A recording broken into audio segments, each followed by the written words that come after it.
Bom, pessoal, tudo bom? Meu nome é Breno e hoje a gente vai falar um pouquinho mais de funções orgânicas. Como vocês viram na semana passada, eu fiz cagada e, infelizmente, eu compartilhei minha tela de uma maneira meio esquisita que eu passava no meu computador os slides, só que não era gravado. Então, para a tristeza de vocês... Não, brincadeira. Para a felicidade de vocês, eu vou ter que, nessa aula, retomar aquela aula anterior, né? Vou falar de novo tudo que eu falei, mas agora com os slides. E vou falar das outras funções orgânicas que faltavam, né, além das funções nitrogenadas. Vocês vão ver que, nessa aula, o importante principalmente vão ser as funções nitrogenadas e as outras funções orgânicas, elas são muito menos importantes, elas caem com muito menos frequência. No entanto, é bom ter uma olhada só para não falar que nunca viu, assim, para cair no vestibular, vai que cai no vestibular, para vocês não olharem e falar, meu Deus, nunca ouvi falar disso. Não, nessa aula vocês vão olhar isso. Principalmente a parte de outras funções orgânicas, ela vai ser uma aula mais expositiva, eu vou mostrar mais coisas do que cobrar exercícios, tanto é que a gente mal vai fazer exercício na aula, porque tem poucos exercícios cobrando essas funções. Mas lembrem-se, né, todo ponto é importante no vestibular, né, então muitas vezes uma questão dessas pode ser o diferencial. Então, assim, prestem atenção na aula para, né, caso caia, vocês terem como resolver a questão. Mas vocês vão perceber que não são coisas muito mirabolantes, não são coisas muito difíceis, são bem simples, né? Então vamos lá. Primeiramente, vamos falar de funções nitrogenadas, o que já foi falado na semana passada, mas não mostrado, né? Então tá. Funções nitrogenadas são funções que possuem nitrogênio, além de carbono, hidrogênio e, às vezes, oxigênio. Elas são muito importantes porque elas formam algumas estruturas vitais, principalmente para a vida. Interessante essas palavras juntas. Mas elas são muito importantes para substâncias em seres vivos. Por quê? Porque principalmente proteínas, elas são formadas por aminoácidos, e aminoácidos possuem um dos grupos principais, um grupo amino, tá? E também formam o DNA. Os DNAs e RNAs, eles possuem as chamadas bases nitrogenadas, provavelmente vocês já ouviram falar, da guanina, da adenina, da citosina, essas bases nitrogenadas. E elas formam um emparelhamento, que nada mais vai ser do que o código genético, que vai ser, digamos assim, um código que depois vai ser transcrito em proteínas, traduzido e transcrito em proteínas, tá certo? Então, funções nitrogenadas são muito importantes, tá? Para a vida. E a primeira função nitrogenada que a gente vai aprender hoje é a amina. A amina, elas são compostos derivados da amônia. Vocês devem lembrar da amônia. A amônia é o NH3, tá certo? E as aminas, elas podem ser classificadas de diferentes formas, tá? Vocês podem ter aminas primárias, que são uma amina ligada, por exemplo, a uma cadeia carbônica. Uma amina secundária, que é uma amina ligada a duas cadeias carbônicas. E uma amina terciária, que seria uma amina, né, um nitrogênio ligado a três cadeias carbônicas, tá certo? Se vocês se lembrarem, essa classificação é bem parecida com a classificação dos carbonos em compostos orgânicos, certo? Então existe o carbono primário, quando ele é ligado somente a um carbono, carbono secundário, quando ele é ligado a dois carbonos, e assim por diante. Só que a amina dificilmente vai ter uma amina quaternária. É possível, a gente vai ver aminas quaternárias posteriormente, mas é difícil. Por quê? Porque a mina, ela tem normalmente na camada de valência 3 elétrons que vão fazer ligações covalentes, tá certo? Então, por exemplo, temos a metilamina, a trimetilamina, a etilmetilpropilamina, são exemplos de aminas, no caso, amina primária e duas aminas terciárias, tá certo? As aminas também podem ser alifáticas, quando elas têm cadeias simples, ou seja, cadeias não fechadas, cadeias abertas, ou podem ser cadeias aminas aromáticas, quando elas estão ligadas a um anel aromático, tá certo? E também podemos ter múltiplas aminas em um mesmo radical. Então, por exemplo, nós podemos ter uma monoamina, ou seja, só tem uma amina ligada a esse radical CH3. Nós podemos ter uma diamina, que são duas aminas ligadas a esse propano, né? E nós podemos ter uma triamina, no caso de três aminas ligadas a esse pentano, tá certo? Então, assim, são algumas classificações, tá certo? Mas não são coisas muito importantes, mas é possível que isso caia alguma vez na sua vida, tá? E a nomenclatura da amina? Isso é importante. Bom, as aminas, A gente pode, classificar elas de 2 maneiras, tá certo? A gente pode dar o nome de 2 maneiras. Para as aminas mais simples, por exemplo, principalmente aminas que possuem somente um radical, somente uma amina, somente um nitrogênio, nós podemos considerar isso aqui como uma amina e isso aqui como simplesmente uma ramificação. Então o CH3, como vocês já viram, é um metil. Isso aqui vai ser uma metilamina, tá certo? Nesse caso aqui, nós vamos ter um nitrogênio e três metis. Então, vai ser um trimetilamina. Já nesse caso aqui, nós vamos ter um metil, um etil e um propil. Qual que vai ser o nome? Etil, metil, propil, amina. Porque nessa ordem, ordem alfabética, tá certo? Só que, muitas vezes, nós vamos ter compostos muito complexos. Por exemplo, aqui nós vamos ter um, uma cadeia longa, ramificada, com, digamos assim, com um fenil aqui, uma ramificação aromática. Então, é uma cadeia muito mais complexa do que essas cadeias mais simples.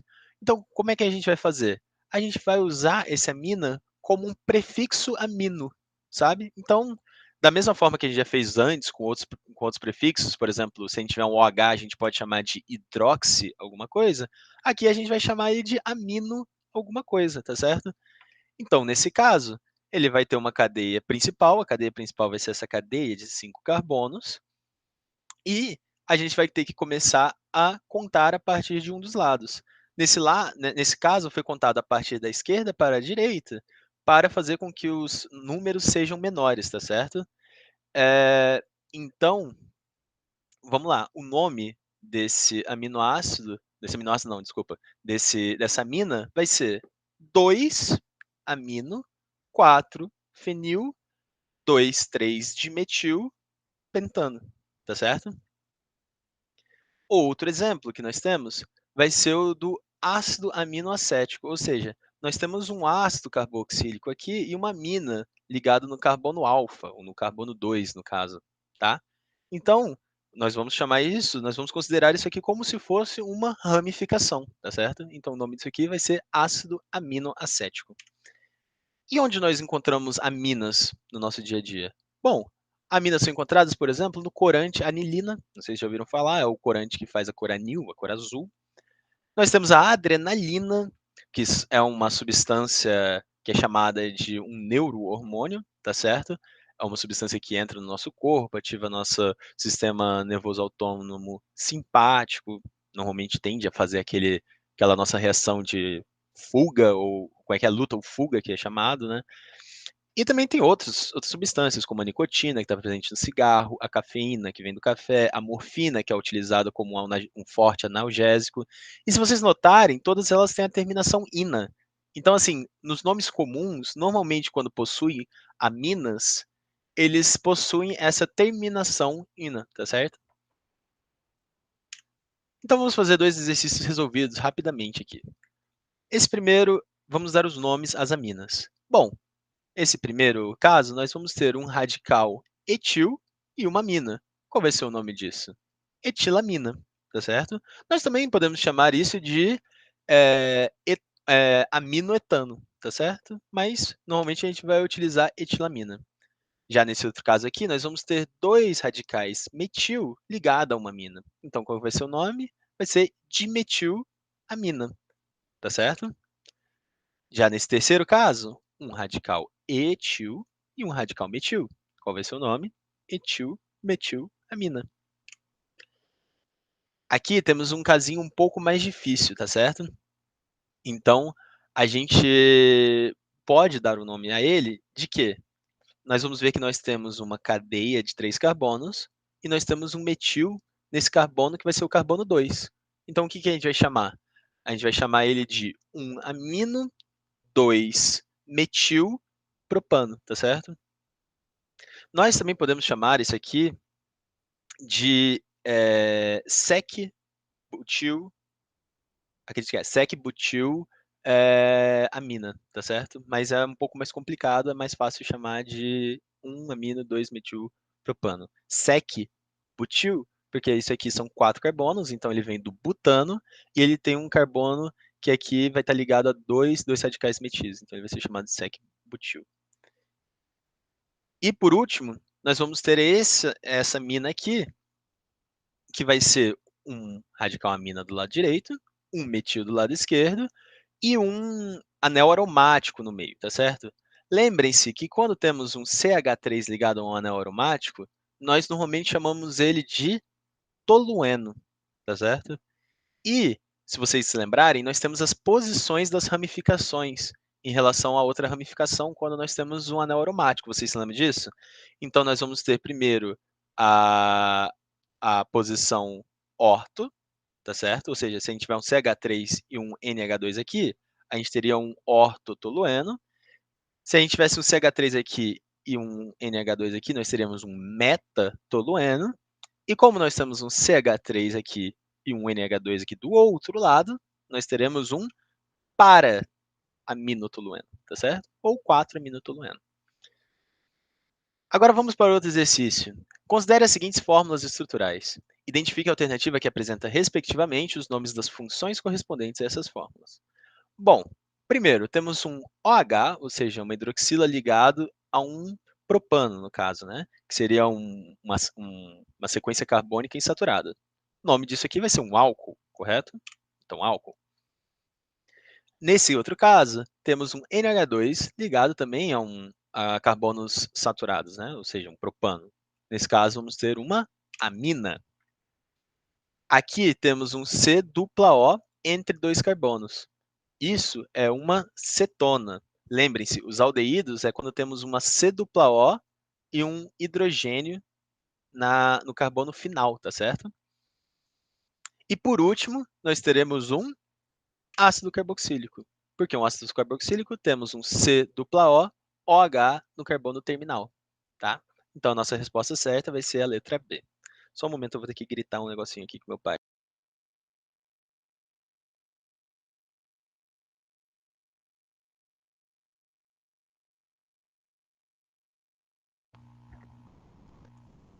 Já foi. Agora vamos ver as amidas. As amidas, elas são compostos nitrogenados que possuem um grupo carbonila ligado a um derivado de amônia, tá certo?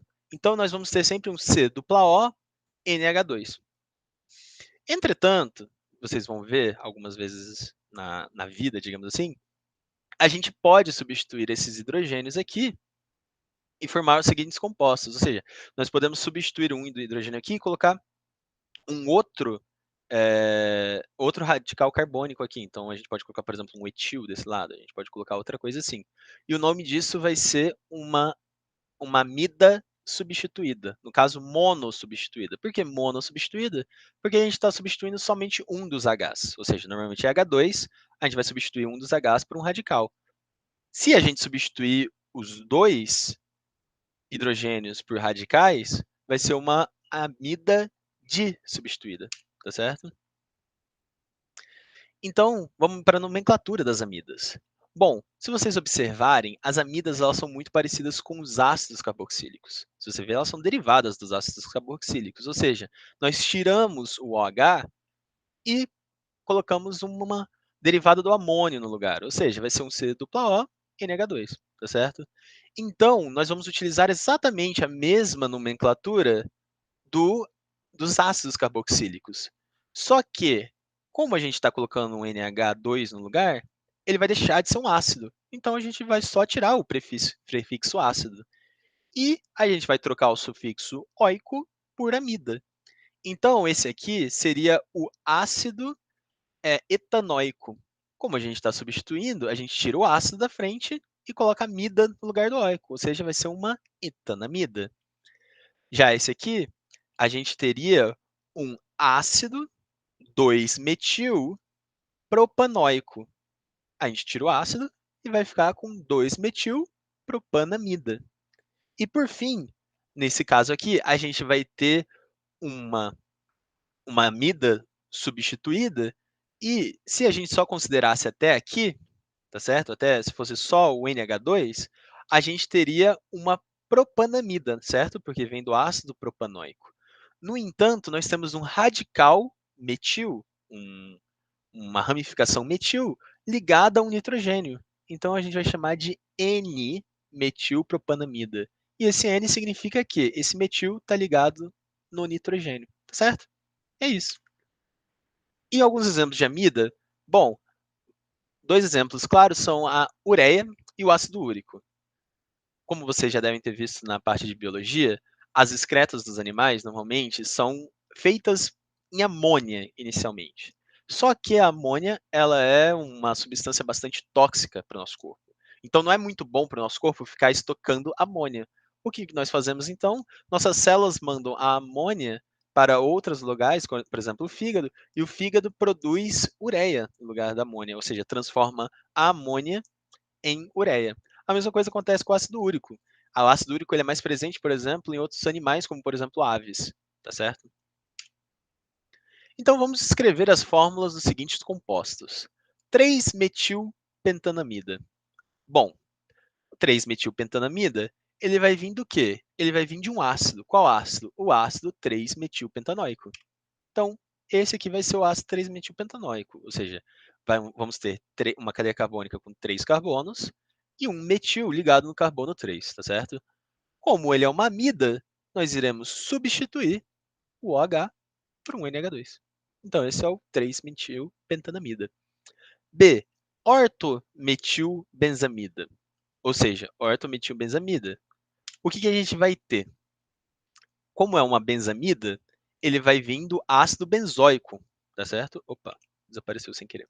Como nós vamos ter uma benzamida, ele vai vir do ácido benzoico, tá certo? Como ele está nos informando que ele é um ortometilbenzamida, nós sabemos que o metil ele vai estar em uma posição sequente, ou seja, vai ser a posição do lado do ácido benzoico. Só que nós temos uma amida, não um ácido benzoico, tá certo? Então temos que substituir o OH por um NH2. Pronto. E por último, N-metilbenzamida, tá certo? O que nós vamos ter novamente? Nós vamos ter um ácido benzanoico, tá certo? Ou seja, um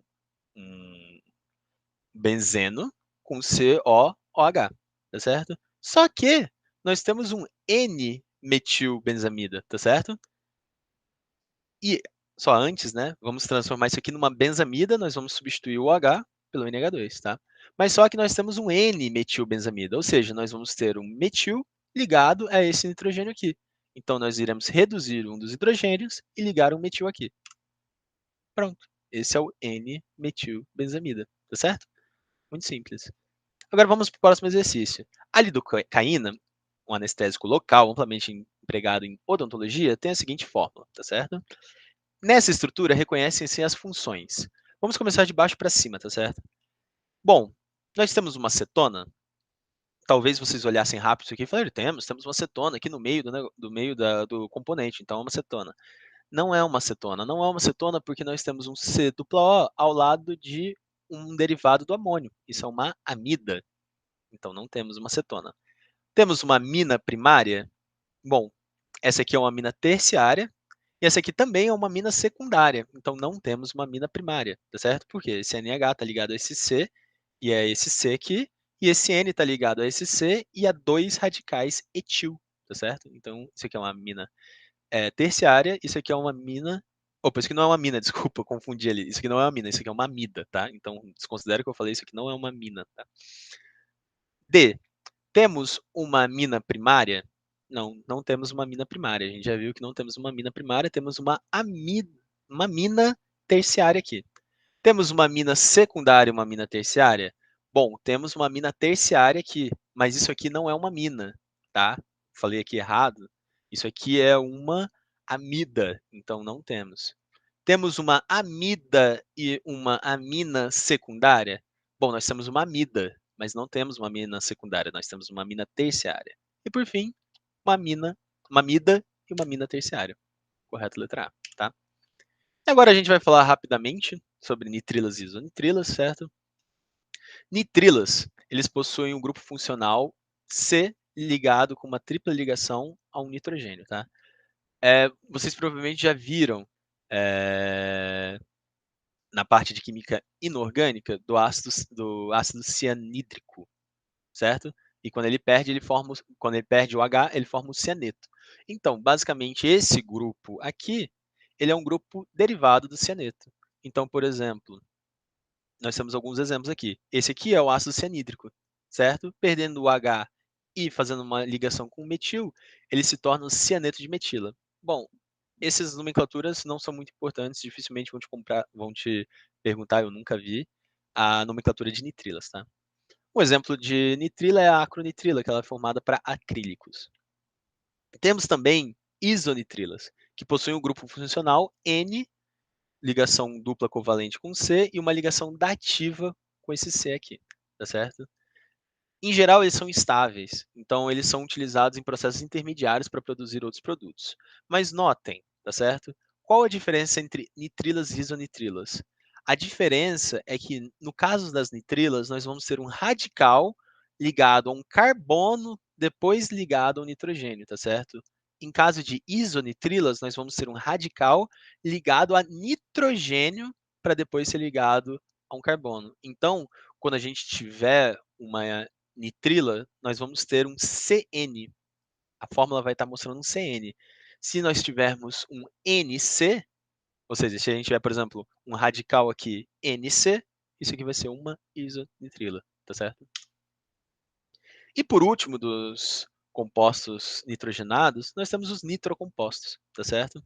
São compostos que possuem um NO2, que no caso vai ser um N dupla O, dativa O, tá?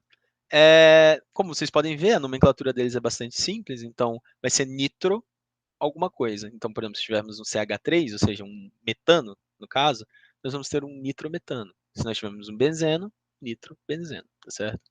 Um exemplo mais clássico dos nitrocompostos são trinitrotolueno, que é a TNT, que nada mais é do que um tolueno ligado a 3NO2, tá certo? Então vamos para os últimos exercícios resolvidos da parte de funções nitrogenadas. A aspoxicilina, abaixo representada, é uma substância utilizada no tratamento de infecções bacterianas. Então, vamos ver quais são as funções 1, 2, 3 e 4 marcadas na estrutura. A função 1 é o quê? Bom, ela tem um nitrogênio, ou seja, um derivado da amônia, ligado a um C dupla O. Isso é uma amida.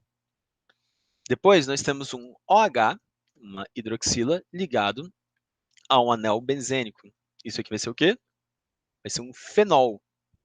Não vai ser um álcool, tá? Quando temos o OH ligado a um anel aromático, nós temos um fenol. No 3, nós temos simplesmente uma amina. Opa, desculpa, dei a resposta. Nós temos um derivado da amônia ligado a um carbono, tá certo?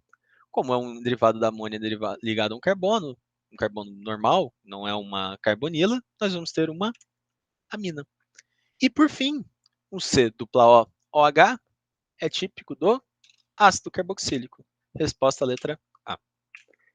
E o último exercício que nós temos para fazer é: o composto trinitrotolueno é um explosivo usado para fins militares e em demolições. Neste composto, o número de átomos de nitrogênio, hidrogênio e oxigênio por molécula é. Bom, vocês não precisam necessariamente conhecer a molécula do trinitrotolueno, como eu desenhei aqui atrás, tá vendo? Para você saber fazer esse tipo de cálculo, tá? Mais ou menos que é um trinitrotolueno. O que é um trinitrotolueno? Trinitrotolueno, ele é um tolueno, ou seja, é um anel aromático com CH3, por algum motivo aqui faltou essa ligação dupla, tá? Mas é um anel aromático com um radical metil, tá certo? Que nós iremos adicionar 3 nitros, ou seja, 3NO2, tá certo? Então, esse vai ser o nosso trinitrotolueno. Agora nós podemos contar. O que ele quer? Nós queremos primeiro o número de átomos de nitrogênio. Nós temos 1, 2, 3 átomos de nitrogênio. Então, todos mostram 3, não podemos descartar nenhuma ainda. Átomos de hidrogênio. Nós temos átomos de hidrogênio aqui e somente teremos átomos de hidrogênio aqui e aqui. Por quê? Porque esse átomo de hidrogênio que estava aqui foi substituído por um NO2, o que estava aqui também por um NO2, o que estava aqui também, e o que estava aqui por um CH3. Então, nós teremos um hidrogênio, 2 hidrogênios, mais 3 hidrogênios, 5 hidrogênios. Então, podemos ter a resposta A, C ou E. E por último, nós temos 2 oxigênios, 4 oxigênios, 6 oxigênios. Então, a resposta certa é a letra A, tá certo? Então, só aqui um resumão de funções nitrogenadas, se vocês quiserem guardar de alguma forma isso aí, é bem interessante. E agora vamos para outra parte da aula, que são as outras funções orgânicas, tá? Vamos dar um tempo, vamos dar uma descansada, vamos dar uma relaxada. E nós vamos conversar agora sobre as outras funções orgânicas que nós temos, tá? Apesar de ter vários nomes aqui, vocês vão ver que é bastante simples, tá? É bastante. A maioria dessas funções são bastante simples, vocês não têm muita coisa para saber, dificilmente vocês vão precisar saber nomenclatura, tá? Então, podem ficar tranquilos. Então, primeiro vamos ver os aletos. O que são aletos? Vocês lembram dos halogênios? Acho que vocês se lembram, né? Mas se vocês não se lembram, os halogênios, eles são os compostos da tabela periódica que são da coluna 7A. E quem são os halogênios? Flúor, o flúor é um halogênio, o bromo é um halogênio, o cloro é um halogênio, o iodo é um halogênio, tá certo? Então, haletos nada mais são do que hidrogênios em compostos orgânicos que são substituídos por um halogênio. Esses são os haletos. E como é que a gente vai chamar um haleto? Igual a gente sempre chamou. Ou seja, nós vamos ter um radical, ou seja, nós vamos ter a cadeia principal, aqui vai ser um propano, e aqui vai ser um bromo. O bromo vai estar localizado o quê? Na posição 2. Então, isso aqui é um 2-bromo propano. Tá certo? Opa, voltei. Outro exemplo vai ser esse aqui. Nós temos um anel aromático com um iodo e um bromo. Qual que é a posição que vai estar relativa a esse anel aromático, esses dois? Bom, o bromo a gente pode considerar a posição 1, aqui é a posição orto, aqui é a posição meta, tá? Então, isso aqui é um meta, bromo, iodo, benzeno. Muito simples, né? É isso. Quais são alguns aletos que você tem no cotidiano? Clorofórmio.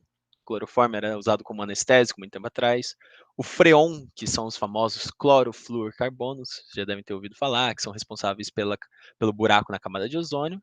E o DDT, que é utilizado em dedetização, tá certo? É um aleto com cloro, tá certo? Então, fazer dois exercícios rapidinhos.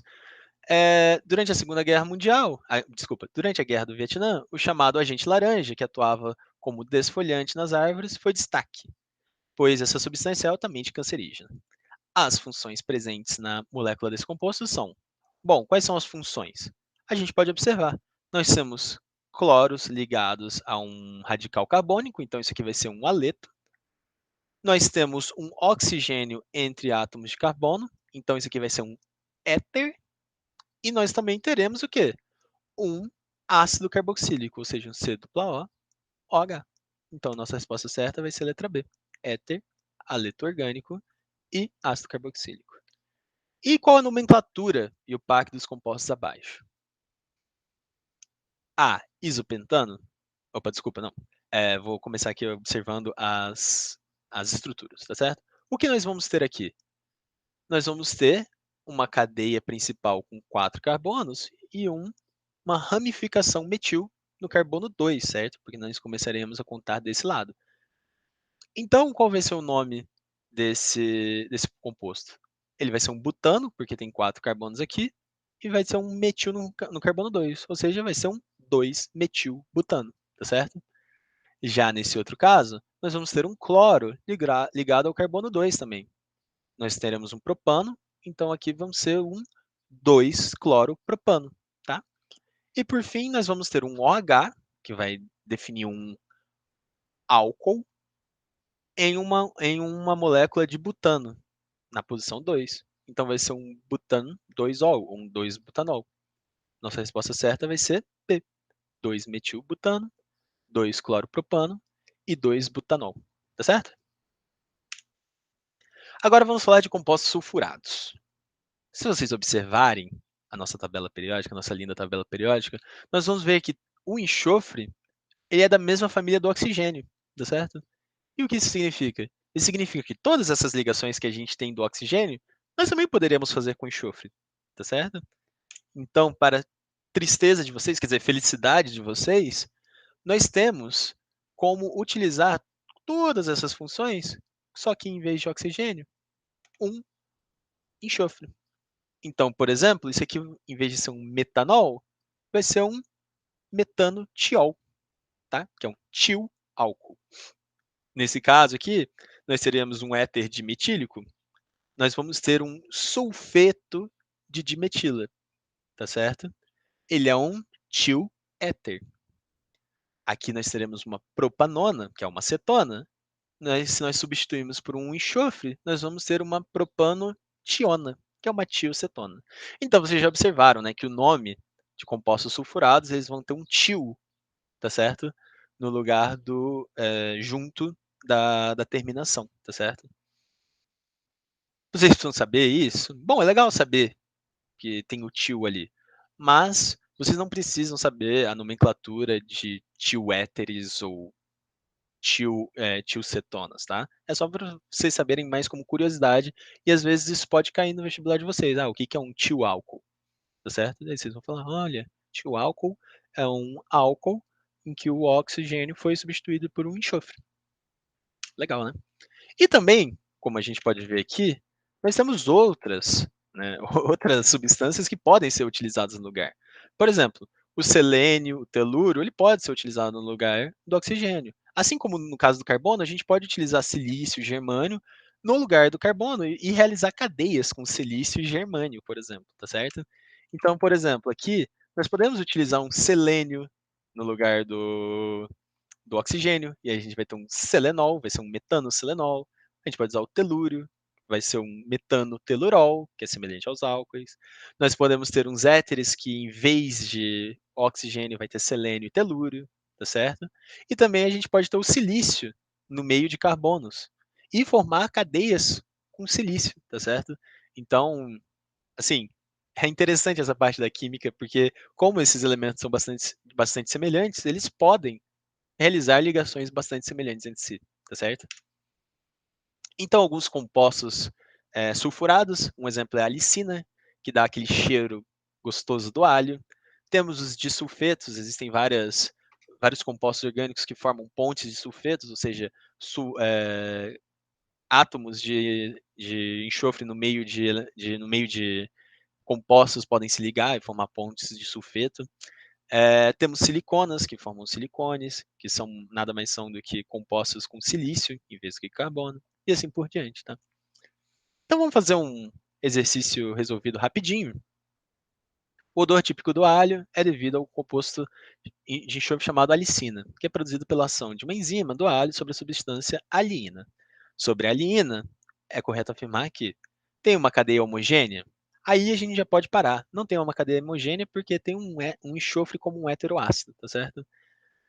Tem a fórmula molecular C6H11O3NS? Bom, eu vou deixar essa por último, porque é sempre difícil ficar contando, parar, tá, e contar. Então vamos fazer os outros primeiros. Tem o radical propil ligado ao enxofre? Não, esse aqui não é o radical propil. Por quê? Porque ele tem essa ligação dupla. Se ele fosse ligações simples, ele teria um radical propil ligado ao enxofre, mas não é o caso, tá? Tem na estrutura carbonos terciários e quaternários? Não. Ele possui carbonos secundários, carbonos primários. A mesma coisa desse lado: carbono primário, carbono secundário, carbono primário. Então não temos nem carbonos terciários nem quaternários. E por último, tem o oxigênio e nitrogênio como heteroátomos? Não. O oxigênio e o nitrogênio não são heteroátomos. Por quê? Heteroátomos são átomos que estão no meio da cadeia, tá certo? Então o único heteroátomo aqui é o enxofre. Então, a resposta certa vai ser: tem fórmula molecular C6H11O3 nitrogênio enxofre. Façam essa conta em casa. Eu não vou fazer aqui porque senão vamos pegar muito tempo, tá? Mas façam. Nunca marquem uma questão sem conferir desse jeito, tá bom? E agora nós temos outros compostos também menos importantes, por exemplo, heterocíclicos, que são compostos que possuem um heteroátomo dentro de ciclo. Então, tem esse aqui que é o 1,4-dioxano. Temos esse outro caso aqui que tem um enxofre no meio de um de um ciclo, que é um tiofeno. Vocês não precisam saber o nome, só para saber que existem. Temos também organometálicos, que são compostos que possuem um ou mais átomos de metal ligado a átomos de carbono. A gente vai estudar bastante esse tipo de composto mais para frente, que são os compostos de Grignard, que são compostos com um magnésio ligado entre uma cadeia carbônica e outro elemento aqui do lado. E também o grupo M, vocês já devem ter ouvido falar do grupo prostético M, que ele faz parte da hemoglobina, que faz parte principalmente de aprisionar o gás carbônico dentro da hemoglobina, tá certo? Se vocês observarem, ele tem um ferro ligado aqui entre nitrogênios. Na realidade, eu errei. Aqui, isso aqui não é um organometálico, por quê? Porque esse ferro não está em contato com átomos de carbono. Então, ó, desconsiderem isso aqui, o professor errou, tá certo? E por último não, por penúltimo, temos funções múltiplas, ou seja, vocês já viram, são compostos que têm múltiplas funções repetidas, ou seja, podemos ter um alcadieno, ou seja, é um composto com duas ligações duplas, podemos ter um diácido carboxílico, quando nós temos dois ácidos carboxílicos juntos, podemos ter um triol, um triálcool, tá certo? Quando nós temos três hidroxilas. Então, bastante simples. E, por fim, um pouquinho mais interessante, um pouquinho mais importante, são as funções mistas, tá certo? As funções mistas, elas ocorrem quando nós temos compostos com duas ou mais funções diferentes, tá? Então, por exemplo, nesse composto inicial aqui, se vocês observarem, nós temos um álcool nessa extremidade e uma cetona aqui no meio. Isso aqui vai ser chamado de cetoálcool. Já esse outro composto, ele possui um ácido carboxílico aqui e uma amina.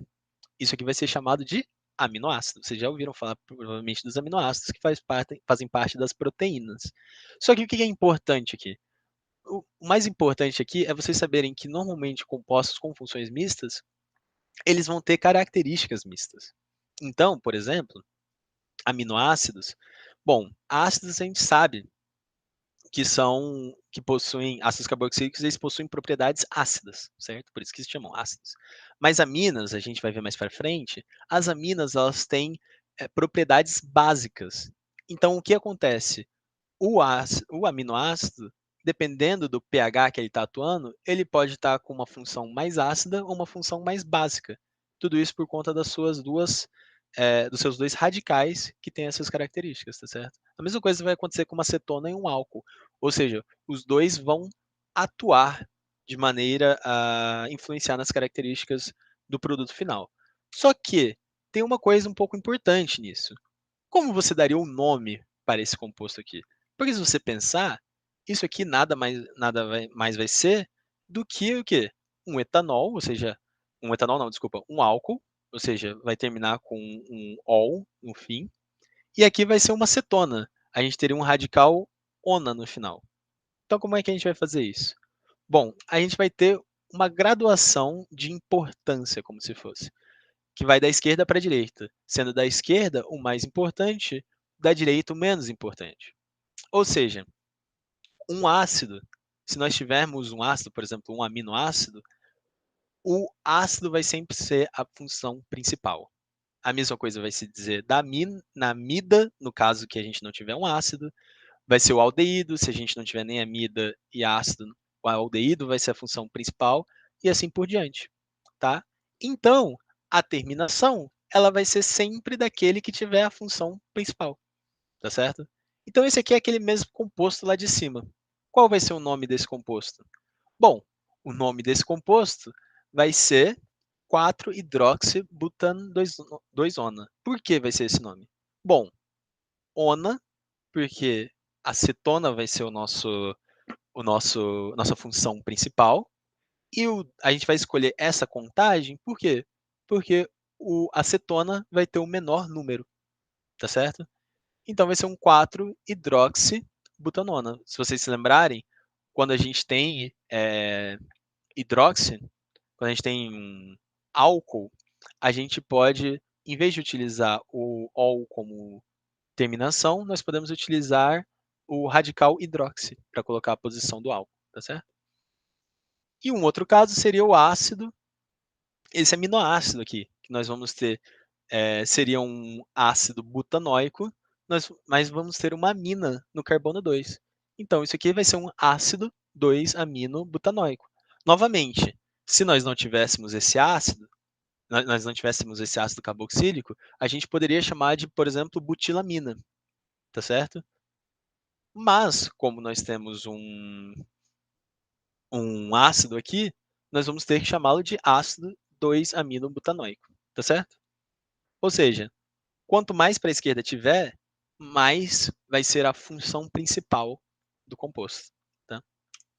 Então, o último exercício resolvido é o ácido acrílico, líquido de cheiro irritante, solúvel em água e em solventes orgânicos, é empregado na síntese de resinas acrílicas, cuja fórmula é tal. Também conhecida como ácido acroleico. Possui o nome oficial de... Qual o nome oficial disso aqui? Vamos lá. Nós vamos ter um... ele vai ser vai ser um eno, né, um alceno, vai ter aqui desse lado uma ligação dupla, e desse lado aqui vai ter um ácido carboxílico, tá certo? Como a gente viu aqui, o ácido é o mais importante de todos, nós vamos ver que isso aqui vai vir do nome do quê? Vai ser um ácido com 3 carbônicos. Seria um ácido propanóico, tá certo? No entanto, nós temos aqui no carbono 2 uma ligação dupla. Então, o que a gente faz? Nós adicionamos aquele N, lembra? Do alceno. Então, isso aqui vai ser um ácido propenóico, tá certo? E a posição da ligação dupla vai ser no carbono 2. Então, o nome desse ácido vai ser ácido propenóico 2, tá certo? Então, era isso a aula de hoje. Foi muito conteúdo? Foi. Mas, se vocês pensarem, grande parte do conteúdo foi bastante simples, foi só olhou, passou, fechou. Como eu disse, amina, muito importante, amida, muito importante, e principalmente essa última parte que a gente conversou sobre a ordem de importância e como dar o nome para compostos mistos, que vai ser também bastante importante. Tá certo? Muito obrigado, gente, e até a próxima. Valeu!